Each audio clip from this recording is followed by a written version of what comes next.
Hello and welcome to the Pueblo Mayor Race podcast brought to you by the Pueblo Star Journal. I'm Ben Kaysen here with Chris Nicoll. Chris, how you doing? Good, Ben. Glad to be here. How are you today? I'm fantastic. I'm excited. Yeah, me too. I'm excited that we're nearing the end of the mayoral election here, getting ready to votes to start coming in. We're getting there. The election reminder is November the 7th. So if you're listening to this, check out some of our podcasts, get to know Chris, get to know the other candidates, and make sure you go vote. It's a big election. It's important to go vote. So yeah, I'm excited. Let's just jump right in, Chris. Okay. So if you win the election, what would you like to see Pueblo look like at the end of your term, 2028? Well, ultimately, I'd like to see us be a place where young people will have opportunities to stay. So when you graduate from high school or graduate from college, you wouldn't have to leave Pueblo to look for a job. And that's really ultimately where I'd like to get us. My field's in technology. Specifically, I do cybersecurity work. And I think that there's some great opportunities in the technology space that we could really build a local economy and grow that aspect of our economy here in Pueblo. Really build an economy around our university that can offer programs to train people up in the high-tech job offerings that are out there. Can you tell me a little bit about the specifics of that? Like what technology offerings are you thinking about? Well, I think there's a lot of new technologies, things that are out there right now that are hot, like cloud computing, everything, cybersecurity, software development, artificial intelligence, even doing development for robotics and things like that. I think that we have the university here in Pueblo that could be focused in on those areas. And then we would do the workforce development and then have a ready to go workforce that we could attract companies and say, if you have a specific technology in mind, we can build the workforce here in Pueblo to meet that demand. And I think it's absolutely possible.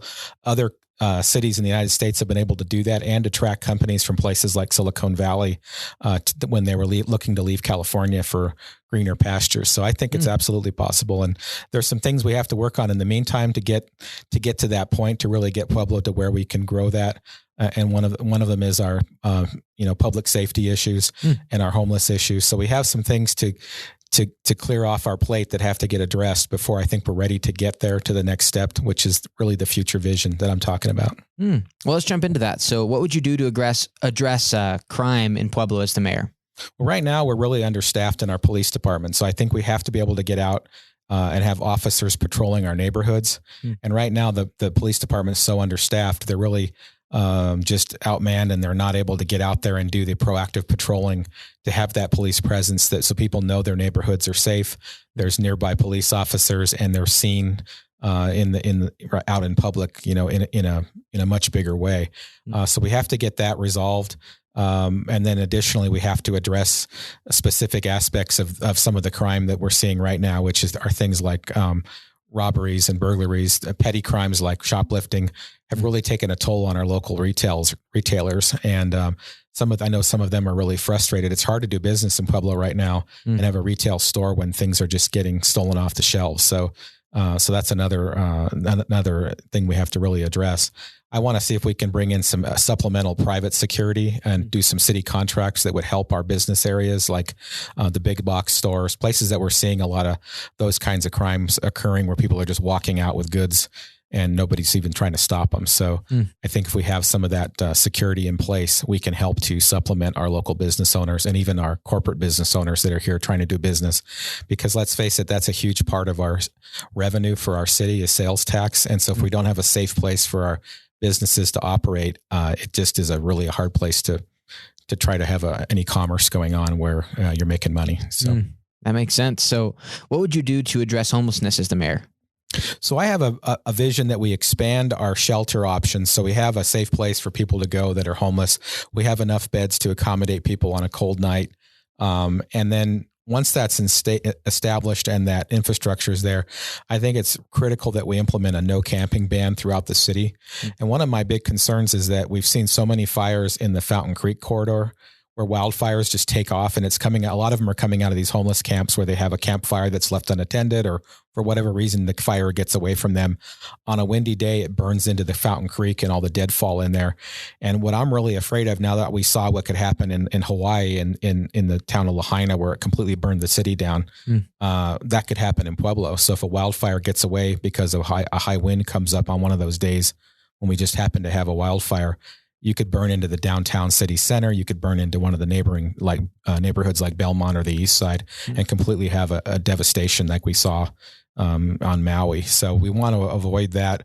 We want to be able to treat people fairly that are homeless and, try to address their issues. But at the same time, we have an obligation to protect our city from something like that, from something devastating occurring like a wildfire.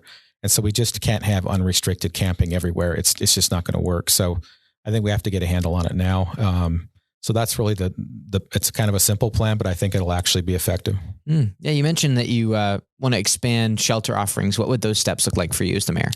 Well, right now our shelter it's not really a year-round shelter. It's not set up for the cold weather. And every year the city is scrambling to come up with some kind of cold weather solution before it freezes. And I think that needs to be in place. And we have that capacity year round.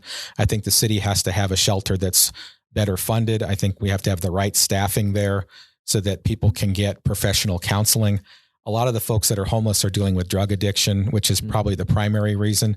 Mental illness is another big one. So we need to have the ability to meet with people one-on-one. And I think every person that's homeless probably has different things they're facing, and everybody's an individual when it comes to why they're homeless. So I think you have to take one-on-one time and really unpack that. And we have to have a place where that can occur. So it needs to be kind of a combination shelter and also a place where people can get counseling and the help they need to try to figure out why they're homeless and how do we turn that situation around.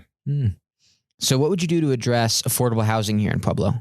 Well, I think we've got so much empty space downtown. I really see us doing more with what we have in these upper floors of these buildings in the downtown neighborhoods, more of an urban living environment for young families, people that want to live upstairs and have shopping and places to eat and, fun bars and restaurants underneath. So I really see us developing our downtown with more of that in mind. I also think we can do more in our historic neighborhoods where we can take houses and create more affordable housing for young families in those neighborhoods and really do an urban development, urban renewal where we turn that around. And so it's not just a neighborhood where there's, where we have a lot of crime and low income things going on. We have to actually have opportunities for young families by investing in those areas. And one of the ways to do that is through urban renewal, which we have a good urban renewal department here within the city that can bring forward projects like that. And the city actually has the ability to set tax dollars aside and actually create bonds that would fund projects like that. We're just not doing it right now. And that's one of the things the Gradishar administration just really hasn't been very good as far as in the last 5 years of bringing any urban renewal projects forward. Only in the last few months have they really gotten going on anything to do with that. So I think we're really missing the boat on that. So what's one issue that may not get a ton of attention that you would want to dig deeper into? Something that you're passionate about that maybe people don't talk about a ton? Well, I really think the concept of economic development with the technology forward thinking is kind of where I want to really get to, where we're investing in that. I think that's really the future for Pueblo. We've traditionally been a manufacturing economy. So I think the mayor needs to lead us in a bold new vision, a long-term strategy. And I think that's a great one, is to try to create new types of jobs here that would allow young people to work in a new industry and get trained up in industries that pay really well. So a lot of the jobs that we've been bringing to Pueblo they're not always the best paying jobs. A lot of them are in call centers and even manufacturing jobs that just don't pay a lot. So I want to see us get into those higher end industries that really do pay a good salary. And we have the ability to train people up with the university we have and build that economy around our university. And I look at how cities like Fort Collins are functioning around their university, and we're not really there with we have this college in the center of our city, but we don't do a whole lot around it. It's not really the focus. And so when you look at some of these other college towns, it really is the focus, and it really is getting people out of those programs. And then the technology opportunities build up around that. There's other industries besides technology. It's the one that I'm familiar with, but I think there's other opportunities for Pueblo and things like with our wind turbine manufacturer here. There's a lot of opportunities to build ancillary businesses around that industry as well. So to make Pueblo more of a regional hub for wind energy or other types of alternative energy manufacturing.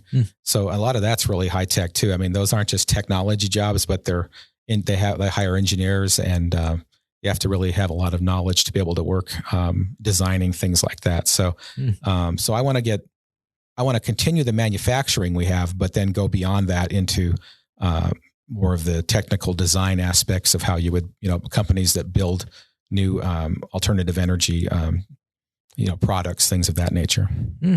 Awesome, Chris. And I think my last question for you is, what's special about Pueblo? What's something good going on in this community that you want to highlight? I think our people, really. I mean, Pueblo has such a dynamic group of folks that live here. We're really a diverse community, really a melting pot. And it shows in the types of, when you go out to eat, all the different restaurants we offer. And they're not the chain restaurants. They're the local kind of mom and pop restaurants that have different flavors of different ethnicities in Pueblo. And I think all those things are just make Pueblo what it is. So I really think that's what I enjoy about it. And when people come here for like the Chili Festival, a lot of them have never been here before, and they see our downtown, they see our Riverwalk and what we've done in the city. And I hear a lot of good things from people that come here and they've never been to Pueblo, but they see some of the things we've done and some of the things like the festivals we have, and they love. Believe it or not, one of the things that I keep hearing about is the city park rides. People come from Denver, as far away of Denver, to come down and take their kids to the city park to put them on the rides and let them ride around the little amusement park they have out there. And it's something simple, but it's an affordable thing that is still really fun for a lot of young families. So I hear about that a lot. Also, the other thing I hear about is our motorsports park, that people are coming from all over to participate in different activities out there, on motocross to drag racing to all the events they have out there. And that's actually a big attraction for tourism as well, where people come down here to participate in off-road activities. And then the one final one that I think is really important to mention is the Lake Pueblo State Park for mountain biking. And we get a lot of people that come here to ride the trails out there, and they come from all over. And it's actually a really big draw for Pueblo. So I think we have to kind of maybe market those more in our marketing plan, and talk about how we offer these different things, so that people do know there's when you come to Pueblo, there's lots to do and lots of activities and places to go. That's awesome, Chris. Well, hey, thank you so much for coming in. I appreciate it. You bet. I appreciate the opportunity. Thanks a lot. Yeah. And so if anyone wants to connect with you, they're listening to this, they want to know more about you, know about more of your campaign, where can they connect with you at? Yeah, they can find my website. It's www.chrisnicoll, CHRISNICOLL.org. All right. Chris, thank you so much for coming in. Okay. Thank you. Awesome. And thank you guys so much for listening. Once again, this has been the Pueblo Mayor Podcast, brought to you by the Pueblo Star Journal. Go check out some more of our other episodes with the other candidates, and make sure you go vote. For Ben and Chris, have a great rest of your day.